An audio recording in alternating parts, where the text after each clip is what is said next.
పెట్టుకుంటూనే నా దేవునికి నేను ఎంతవరకు ఉపయోగపడగలను ఆలోచించు. అది ఆయన రాజ్యమును, ఆయన నీతిని మొదట మొదట మొదట మొదట వెతకటం అంటే. నువ్వు ఈ టెన్షన్ లో ఉన్నావనుకో, నీ టెన్షన్ అంతా ఆయన భుజాన వేసుకుంటాడు ఇక.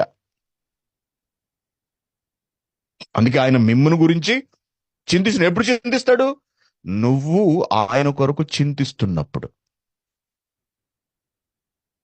కాబట్టి ప్రియమైన దేవుని ప్రజలారా, దేవుని పిల్లలారా, దేని గురించి చింతపడకండి, ప్రభువు కార్యముల గురించి మాత్రమే చింతపడండి.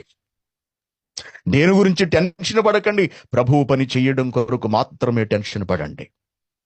ఈ లోక సంబంధమైన విషయాలను మీరు నెత్తిన పెట్టుకోకండి. వాళ్ళని పెంచాలి, వీళ్ళని పెంచాలి, వాళ్ళని పైకి తీసుకురావాలి, వీళ్ళని కిందకి పెట్టాలి, వాళ్ళని అది చదివించాలి, వీళ్ళని ఇది చదివించాలి, వాళ్ళకు ఫీజులు కట్టాలి, వీళ్ళకి ఫీజులు కట్టాలి. నువ్వు ఇవన్నీ నెత్తిన పెట్టుకున్నా మరి దేవుడు పని ఎవడు చేస్తాడు? కాబట్టి మొదట దేవుని మీద దృష్టి పెట్టండి. అప్పుడు వాళ్ళని చదివించే పని ఆయన భుజానికి ఎత్తుకుంటాడు. ఇదేదో నా మెడకు చుట్టుకున్నట్టు ఉంది, ఇప్పుడు ఇది అనవసరంగానే.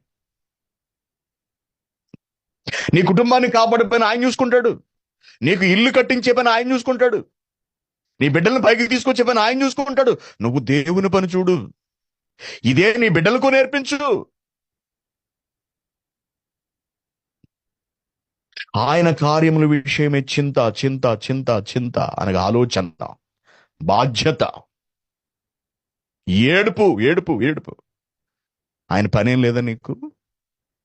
శుభ్రంగా తినేసి తిరుగుతున్నావు అన్నమాట ఊరు మీద. తినేసి తిరగడం అంటే ఏంటంటే సంపాదించడం, బాగా తెల్లవారు లేవడం, ఉద్యోగానికి వెళ్ళడం, సాయంత్రం అయితే అని చెప్పి కాసేపు ఆ వంట చేసుకుని ఆ ఫోన్ పట్టుకుని మంచం మీద దొర్లి పడుకుంటాం. తెల్లవారు లేవటం, డ్యూటీకి వెళ్ళటం, రావటం, పడుకోవటం, తెల్లవారు లేవటం, డ్యూటీకి వెళ్ళటం, రావటం, పడుకోవటం, నెల చోటుకి జీతం తీసుకోవటం. డ్యూటీ నుండి వస్తూనే ఎక్స్చేంజ్కి వెళ్ళిపోతాడు. అలాగా ఇంటికి కూడా రాడు కనీసం. ఇంకా డ్యూటీ నుండి వస్తూనే బస్సు అక్కడ దిగిపోయి మనీ ఎక్స్చేంజ్కి వెళ్ళి ఇంటికి డబ్బులు కట్టేసి